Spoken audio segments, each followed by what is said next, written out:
Haleluya. Shalom saudara yang dikasih dalam Tuhan. Kembali lagi saya menyapa setiap umat Tuhan dimanapun Bapak Ibu Saudara berada di dalam program Bible and Coffee. Saya bersyukur karena hari ini kita kembali akan merenungkan firman Tuhan. Kita sadar betul kita perlu firman Tuhan, karena firman Tuhanlah yang menuntun setiap langkah kita untuk kita tetap kuat menghadapi setiap badai, ya kan? Karena janji Tuhan jelas, aku menyertai kamu sampai kepada kesudahan zaman. Berarti Tuhan yang memberikan kita kekuatan, Tuhan yang mengingatkan kita melalui firman-Nya bahwa kita tidak pernah ditinggalkan. Itu sebabnya melalui program Bible and Coffee ini, saudara yang dikasih dalam Tuhan, saya berharap setiap kita terus semakin kuat dalam Tuhan. Apapun yang hari-hari ini kita hadapi, ingatkan diri kita selalu bahwa kita masih punya Tuhan. Kalau kita masih punya Tuhan, berarti kita masih punya mujizat. Kita masih bisa melihat mujizat.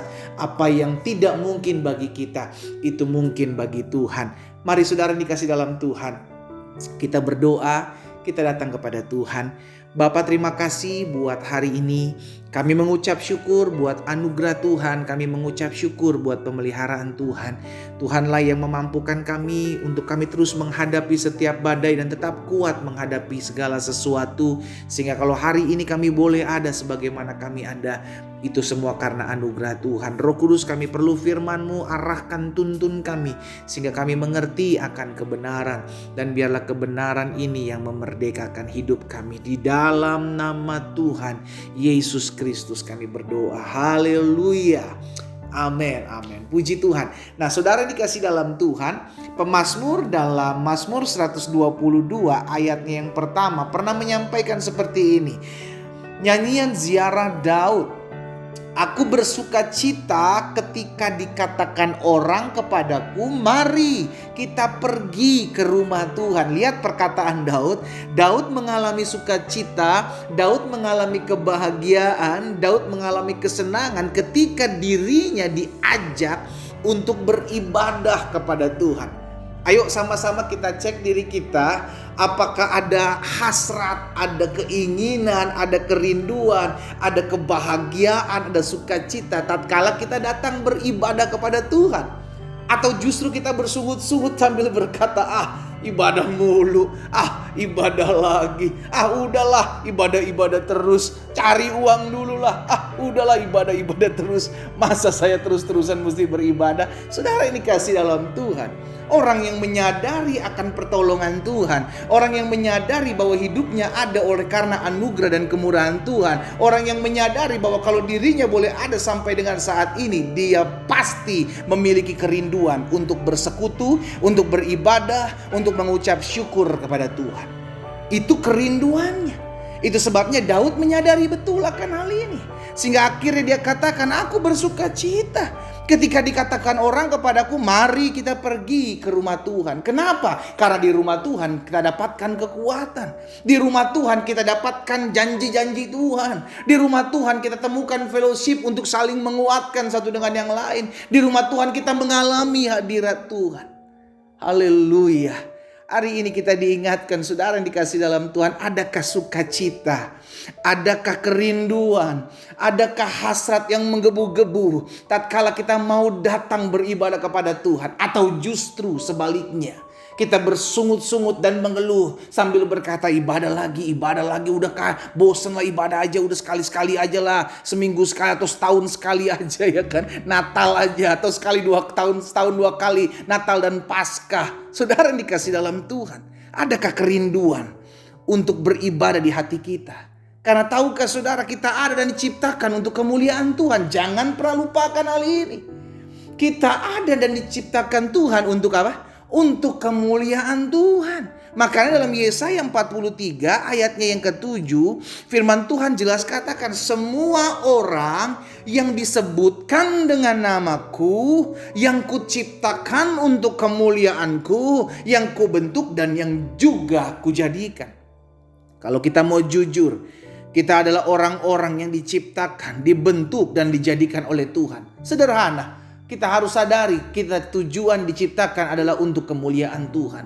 Dan kalau kita mengerti bahwa kita adalah alat di tangan Tuhan untuk memuliakan nama Tuhan, sederhana, kau harus beribadah. Karena dengan beribadah kau mengucap syukur. Dengan beribadah kita bersuka cita. Dengan beribadah karena kita tahu Tuhan, kami mau berterima kasih kepada Tuhan buat segala apa yang Tuhan berikan dalam kehidupan kami. Itu sebabnya kami perlu datang beribadah kepada Tuhan. Bahkan Rasul Paulus juga pernah sampaikan kepada anak didiknya Timotius dalam 1 Timotius pasal 4 ayat 8, latihan badani terbatas gunanya, tetapi apa dikatakan? Ibadah itu berguna dalam segala hal. Sama-sama bilang sama saya, ibadah itu berguna. Amin. Dengan ibadah kita diingatkan janji Tuhan. Dengan ibadah kita dikuatkan untuk tetap terus menghadapi badai. Karena kita diingatkan apa yang akan Tuhan buat dalam kehidupan kita. Dengan ibadah kita bisa berfellowship dengan orang percaya. Untuk saling menguatkan, untuk saling meneguhkan. Dengan beribadah kita menyadari bahwa hidup kita tidak bisa jauh dari Tuhan. Ibadah itu berguna dalam segala hal. Karena mengandung janji baik untuk hidup ini, perhatikan, maupun untuk hidup yang akan datang, saudaraku. Jadi ibadah itu banyak gunanya, ibadah itu banyak manfaatnya.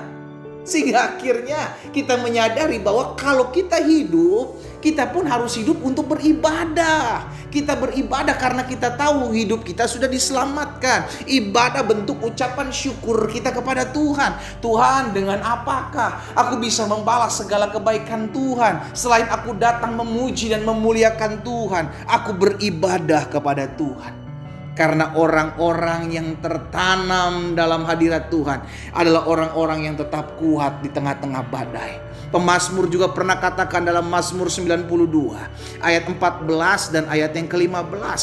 Mereka yang ditanam di bait Tuhan, mereka yang tertanam di rumah Tuhan akan bertunas di pelataran Allah kita, akan tumbuh, akan berbuah, akan menghasilkan hal-hal yang baik. Bahkan di ayat 15 diteguhkan lagi, pada masa tua pun mereka masih berbuah, menjadi gemuk, menjadi segar. Kenapa? Karena mereka tertanam di hadirat Tuhan. Mereka tertanam di depan Tuhan dalam kasih kuasa Tuhan. Itu sebabnya saudara yang dikasih dalam Tuhan, ayo sama-sama kita cek diri kita masing-masing yuk. Apakah kita masih bersemangat ketika kita beribadah? Atau kita mulai bersungut-sungut, capek ya saya ya kalau gak dipaksa sama gembala, kalau gak diteleponin sama pengerja, kalau gak diteleponin sama ibu gembala, aduh saya gak mau datang. Jadi datang beribadah karena terpaksa.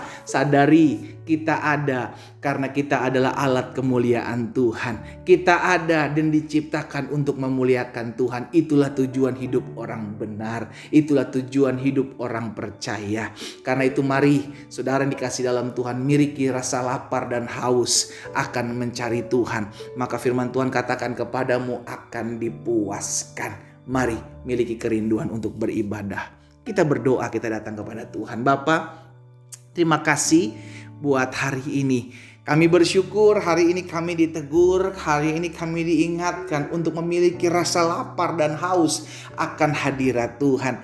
Sehingga dimanapun kami berada, kami boleh memiliki kerinduan untuk beribadah kepada Tuhan. Kami bersuka cita ketika kami akan pergi ke rumah Tuhan. Kami bersuka cita ketika kami akan mencari dan beribadah kepada Tuhan. Itu sebabnya taruh sesuatu di hati kami Allah Roh Kudus, hati yang rindu untuk menikmati hadirat Tuhan dalam kehidupan kami. Hamba juga berdoa buat yang sakit dimanapun umat Tuhan berada sedang mengalami kelemahan tubuh. Hamba ucapkan berkat dalam nama Yesus.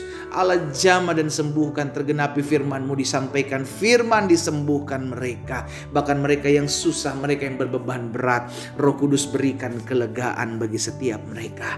Di dalam nama Tuhan Yesus Kristus kami berdoa. Haleluya. Amin.